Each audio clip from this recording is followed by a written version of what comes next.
Yeah, so we put the crew to work. This is in the last couple of summers. We've been developing those campsites. If you get there and they're full, it's a first come, first serve. And so I'm just going to hold this. Maybe we'll get it on a reservation system at some point, but right now you kind of got to take your best hope your luck is good. You get out there and there's a site open. But we've limited camping on this island, on Cedar and Bird, and we've installed composting latrines that are solar powered. We've had one on Wild Horse now for about 15 years, and they work remarkably well. So we've addressed the sanitation problem we had there. And this is one of the developed campsites now on Cedar Island. And everything you need to know is right there on the post. But so we're trying to balance that recreational use with habitat conservation. And we're in our, this coming summer will really be in our first full year of implementation. The other big thing is we're charging a fee. And that's always a tough pill. It's a pretty nominal fee, but we're trying to defray the cost of maintaining these sites now. Okay, here's another trivia for you, another coffee mug. Anybody got an idea when Wild Horse Island State Park was acquired? And what was the price? It's a two-part question. You got to have both. You got to have a guess at both questions. Julie. Good guess. Way off, but good guess. It was just that, a guess. Yes. Anybody else? Come on, some of you folks were around. 1967 for 15K. Okay, good guess. Way up. 1977 for $1.75 million. And actually it became a state park in '79. But it appraised at $3.5 million, or $3.5 million. So that's 2,000 acres on Flathead Lake. Appraised at $3.5 million. And we utilized Land and Water Conservation Fund money to buy it, which is a federal pass-through grant, requires a 50% match. So the family that owned it at the time, oh, by the way, here's your mug. Oh, dang. Yeah. Kelly wins everything at these meetings. The family that owned it at the time donated half its value, which gave the state its match. So the state of Montana acquired Wild Horse Island State Park for $1.75 million and no state funds. It was all federal money and all LWCF. Okay, I'm going to jump right into something that has been in the news a lot lately, including Sunday. There was just happened to be an article in the Near Link yesterday or on Sunday on these dynamic equilibrium beaches, and I think some of you here probably know Mark Lorraine, Dr. Mark Lorraine, based out of Calsco. And that's that jolly fellow there on the left, brilliant man. And he has been working with us on designing and installing erosion control devices in a number of our sites, 3 of them in the past 2 years, past 2.5 years. And we're hoping more.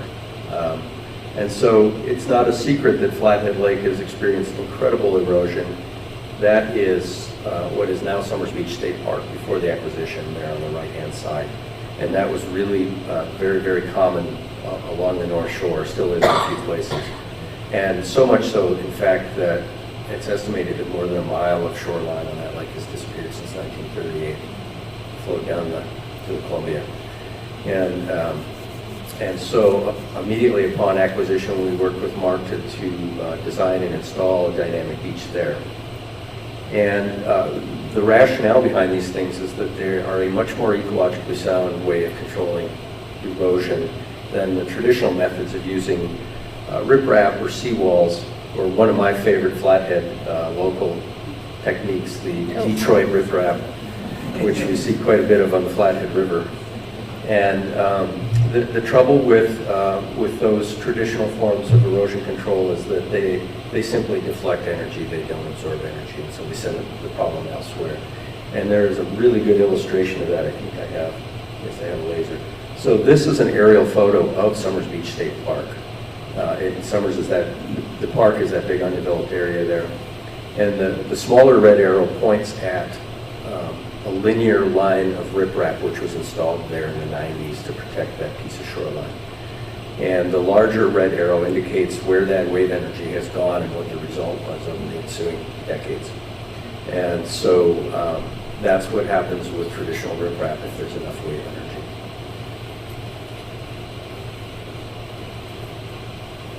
So, very briefly and very simply, because I'm learning that these things are extremely complicated, but essentially a dynamic equilibrium beach is the placement of a variety of sizes of gravel and cobble, larger on the bottom, smaller on the top. It essentially creates a cushion or a shock absorber for waves. And it absorbs those waves and allows some water to pass through. And so in the creation of the beach itself, we create a bunch of microhabitats for aquatic insects and, of course, others that live off of those insects. But we also see water infiltration into adjoining and riparian and wetland plant communities. And so we stop the erosion, we allow some water to transport through there, and we create microhabitats in the process. And they really are an amazing device, and they're working really, really well for us. Again, not too many slides with texts, but this one I thought was important in that our three primary goals for installing these things are to control and stop wave erosion, of course, enhance riparian and aquatic plant communities, and provide increased recreational opportunity. And that last one's kind of the silver lining benefit, and you'll see that in the next slides. But so far, hopefully and counting, 8,500 feet of dynamic beach. Some of this has been installed on the U.S. Fish and Wildlife Service lands, some on private lands, and now on 3 of our sites, 4 of our sites actually. And hopefully more. We're looking at hopefully doing some more along the west side of Flathead Lake as well. So Summers Beach State Park began looking like the sign on the right.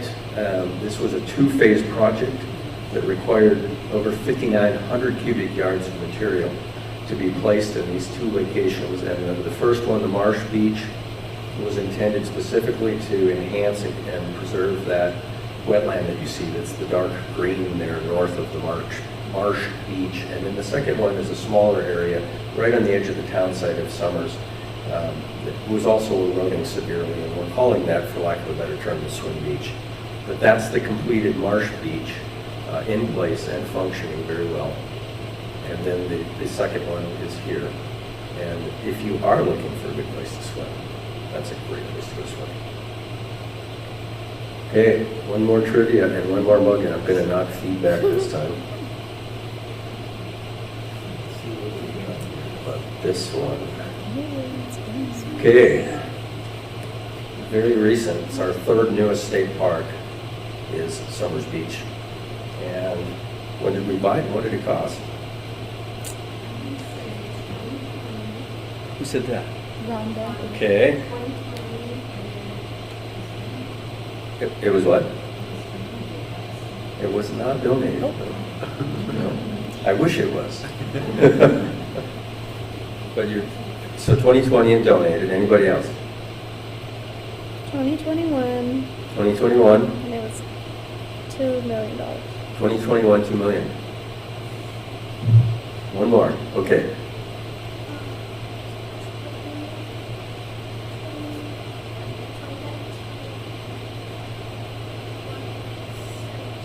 Uh, 2019 at 1.7 million. Is that what it? There's some pretty good guesses here. It was 2020 and 2.8 million. And again, Land and Water Conservation Fund to the rescue. I'm a big fan of Land and Water Conservation Fund, so I like to pitch it whenever I can. And this one we matched. This one required a 50-50 match as well. And that came from our park user fees and from your light vehicle registration. So when you register your car, if you choose to pay that $9 fee, that was part of the contribution to the acquisition of this site, along with the fees we charge at state parks. And I can't remember who was closest here now on that. I think it was the 2020. No, who said? Yeah. Oh, but it was free. You were close on the price. So I think the coffee mug goes here. Nice job. It was owned by the Slider family, though. It was owned by the Slider family, and we bought it at fair market value. They did, the Sliders did do a challenge cost share with the Flathead Land Trust and the Montana State Parks Foundation, so they made a significant contribution to the purchase price, but it was for sale. Okay, what did I lose here? Flathead Lake State Park. This is the last one, the last of three, the second of three dynamic beaches. And I was originally going to talk about the major renovation we've just done at this park, and I'm happy to after the fact. I could do a whole slide presentation on that. It's an old park that hasn't had any love really from us since about the late 70s, and we just got done with a major renovation there. But as a part of that renovation, we also installed a dynamic beach. And this is Yellow Bay State Park prior to that dynamic beach. And it was eroding so severely, in fact, that this side on the right here, which is that cut bank is as tall as a person. And that was a whole nother campground there. It was developed in the 70s, and that entire camp loop is washed down to the Columbia River over the decades. And so, again, Dr. Lorang comes in, designs and builds a dynamic beach along that shoreline, and that is the finished product. Again, extremely successful, and I might add another wonderful swimming pool. And this is, you can see up in the upper left is that day use area that you saw that was eroding so badly, and that's Yellow Bay Creek coming into Flathead Lake, and so we're also improving water quality there. We're putting less sediment in at the mouth of the creek as it flows into the Flathead Lake. And this is the beach after a year of storm and elevation change, and you can see how the gravel rearranges itself over time. That lower photo down here is just, we've now created access back up into the park and put tent sites there. So now you can go and camp, you can tent site down right on the water instead of up underneath the highway cut. And then lastly, we've done Woods Bay, and this one was just in the paper on Sunday. And this one is a little more unique. We had severe erosion going on here as well in this fishing access site. And this one is designed a bit differently. Based on this information, which is that that corner of the lake is the recipient of some really, really heavy-duty wave activity and wave power. Due to prevailing winds and fetch, that corner of Flathead Lake really gets pounded.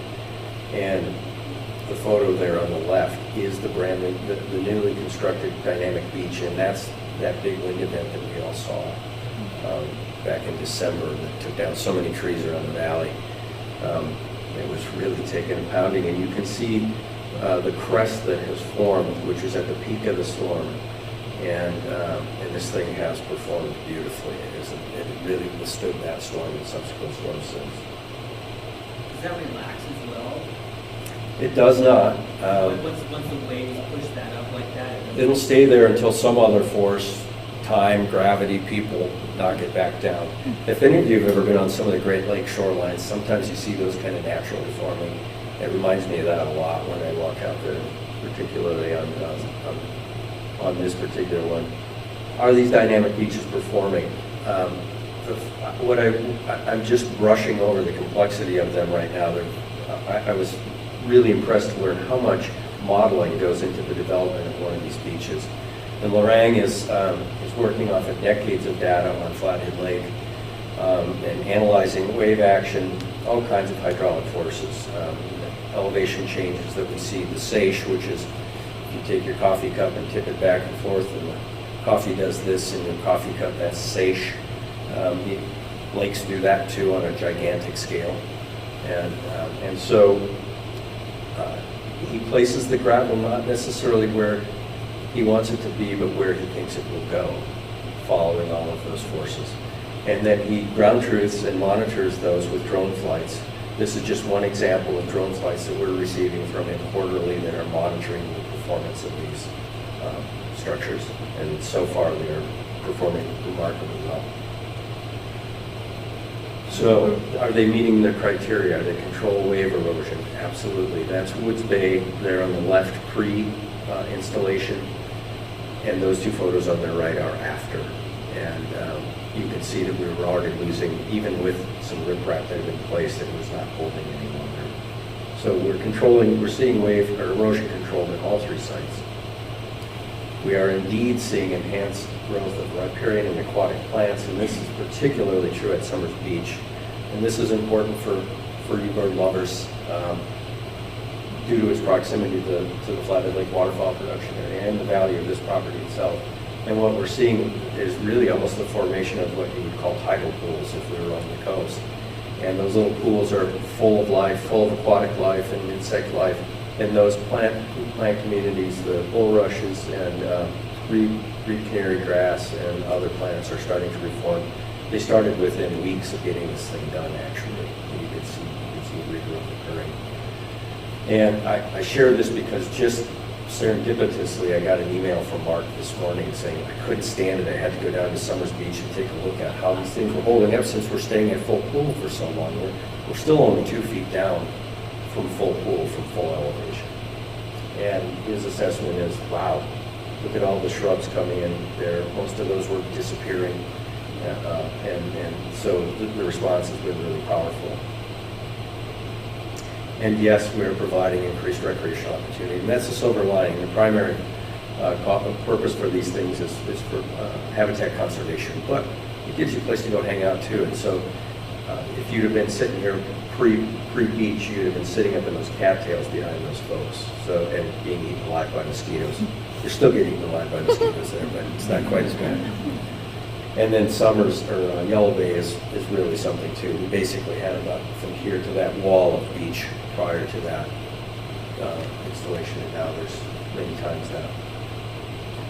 Okay, we've got 1, there's 2 to go. What do we have here? Another. Coffee is the theme. Okay, so there's a little bit of a clue in the question, but the state record what was caught in Flathead Lake in '04? What was it? How much did it weigh? Oh, I saw a hand go up. I saw from a former fisheries member. Lake trout. Wow, that's a good guess. That's not correct, but it's close. I will say it's close. Lake trout, 35. Lake trout, 35 pounds. Any more? Brent? 39. Was a lake trout. Nice. 42, almost 43 pounds. Wow. And if you want to go see this blimp, it's sitting in our office over there in a case outside, and you can come on in and have a look at it. I think it swallowed something, but anyway, yeah. Who's closest? Was it almost 43? You said 30. What? I heard another one. It was 50, and there was one. Somebody said something else. I was down at 30. Oh, okay. Brent. Nice. Nice work, mister. I see you already have a coffee cup, but your wife doesn't. Thank you, sir. All right, and the last thing I'm going to talk about, and then I'll shut up and answer any questions you might have or talk about anything else Flathead Lake you might want to hear about. But I know that this project was near and dear to Audubon. We've got a lot of comments out of Audubon and others. We had concerns about the formation of, or the development of the state park here, right on the boundaries of the federal waterfowl production area. That's 7+ miles of nesting habitat along Flathead Lake. Super important for migrating birds. And now the Department of Fish, Wildlife, and Parks has property to bookend this waterfowl production area on both sides. And Summers Beach State Park, we had a tremendous public participation in the acquisition and development of that site, and I would say among the top 3 concerns was that the placement of a state park there was going to result in what was already a bad trespass problem into the federal waterfowl production area during their nesting closure. And people were still accessing there, even though it was private at the time. There was a lot of access going on there, particularly when the pandemic hit. And so, to that end, we put tremendous effort into preventing that from happening. And in fact, we're finding that we have vastly improved and seen a tremendous decline in that trespass. So at all the major entry points, we've signed the closure and the reason for it, and the dates that it's place. And we have physically marked boundaries on both sides, on both the east and the west side. My two lovely assistants here were out driving these stakes into the mud, but we're putting those about every 50 yards on both sides, on the Osprey View side and on the Summers Beach State Park side. And we're literally laying a rope on the boundary line and bringing that up. So you have to step over a rope if you want to trespass into the during enclosure. And I ran into Mike Poole. I don't know if any of you know him. He's a waterfowl game warden with U.S. Fish and Wildlife Service. And I ran into him in December, and he said it's been night and day in terms of the amount of trespass going in there in the closure. So we're greatly relieved, and it seems to be working. And then the other thing we're doing there is we're in the process of converting this whole quadrant of the park, which is right now an alfalfa field, into something that's more consistent with our neighbor there, with the waterfowl production area, and with this habitat to the south.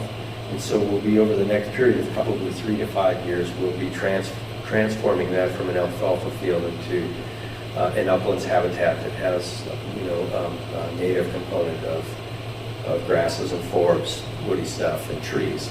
And we have created a walking trail through there. You can see that up here in the corner, and it follows the perimeter of that site.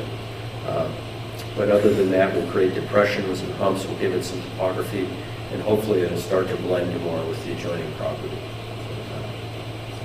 And we've gotten a start already on the removal of huge volumes of fencing and old railroad ties. And the history of that place is that there was a tie plant there, and so they used tie plants for everything, for fence posts, for boundary markers, etc. And then miles and miles and miles of steel fence. So we've been pulling that stuff all out of there, and we've started planting as well. And lots of volunteer help. And so you'll see that transformation over the next 3 to 5 years. So, last one. And this one is near and dear to my heart, because after almost 30 years of doing this, there are many days where I feel pretty much just like a glorified janitor. We take care of a lot of toilets. So, what is the fabulous prize for this one? Fire engine red coffee mug for the person who comes closest on this one. And it's just a single number. 22. 22? 75. 75. 50. 82. 1,000. 1,000. Yes, I'm sure it's It's 1,000. gotta be. There's so many. 100. Any more? Are we ready to unveil? Oh my God, I was gonna say 42. You should know that, yeah. No, I didn't want to say because I already won, but I was like, it's definitely about 42, I think. And this beautiful That's a model nice is one. a brand new Where's that one? solar-powered composting toilet on Cedar Island. I urge you to go and use it. Oh. Who was closest? Pam, what did you say? I said 75. Somebody said Yeah, he said 50. Somebody said 50. Who What were said the it? answers again? You had 75. Come on, Dominique, what were your numbers again? Someone I said had 50. 75. Okay, we'll go with 75. Well, somebody was closer. Yeah, she got It's a beautiful cup. coffee cup. It's a beautiful.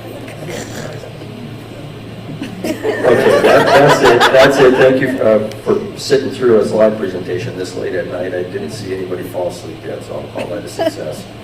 And that's all I have for slides, and you're welcome to contact me anytime, just across the street over there in Meridian. But if there's anything Flathead Lake you want to ask about that I didn't talk about, yeah, Keith, and then I'll come to you as well. For those of us who've been over by the Summers Park, or from some photos, just, as you start to come east, there's that lot of willow. Yeah. Willow clumpy, almost trees of willow, that appears to have at least stopped the erosion of the shore kind of abruptly because of the root system. Right. Was that planted intentionally at some point? Yeah, the question is that golden willow an intentional planting? I do know it's not native. I don't know if it was intentionally planted or not. And you're right, some of those big gnarly ones, even when they lay over, they keep growing. We're not going to get rid of them because they do just what you said. They're holding bank in. The Yeah. question is, obviously they're not a dynamic equilibrium Yeah.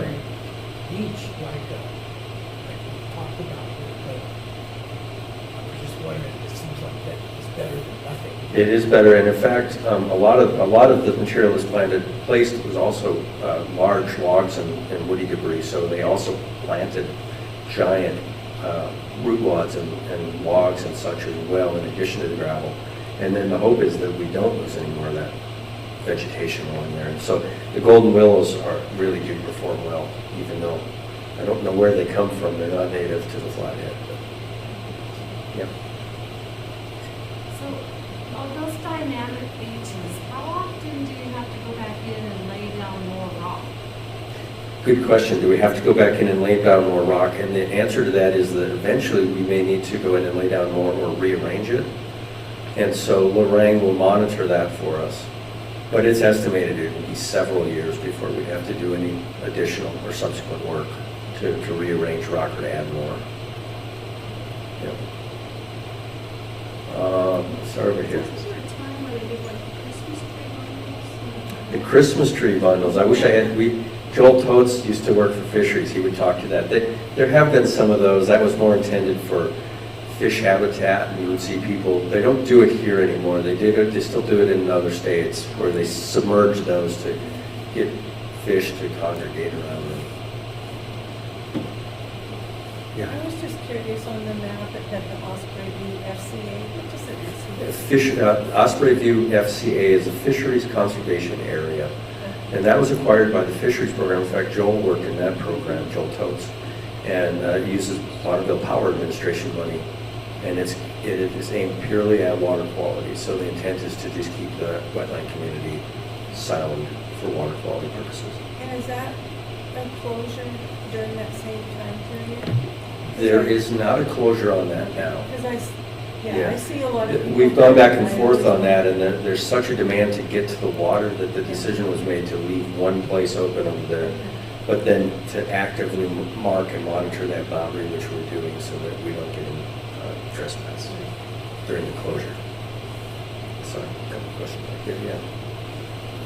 With this bank erosion, was it inevitable, or were there causes like, taking out willows or others that made it so that we had to do all of this? The question is the bank erosion, were there causes to the bank erosion? Yes. It has, and I'm not an expert on this, but it has largely to do with the fact that Flathead Lake is manipulated elevationally for about 10 feet. So it And used to, for the dam. Yeah, and so you'd get water, you get a full pool and get heavy wave action and storm action, which would cause some erosive activity, but you would also get undercutting, and then the water goes back out, and now you've got that weak bank with nothing supporting it, so it's collapsing. So there's both erosion taking place from wave action and then just collapsing of those cut banks that we saw there. Those oftentimes collapse, and then when the water comes back in, it takes it out. That's my understanding anyway. Dam operations have been a big part of that over the decades. Yes, sir. Other questions, I guess, this dynamic beach stuff, does that improve the fishery? Do the dynamic beaches improve the fisheries? I don't know that I could answer that question because I'm not a fisheries biologist. And I imagine that the impacts would be very long-term and maybe difficult to measure, and that fisheries are certainly going to be improved by improved water quality and by more aquatic insect life.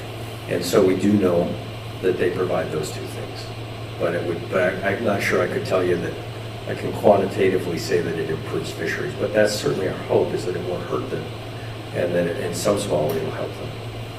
With these dynamic beach things, is there going to be an effort in the future to restore the shoreline?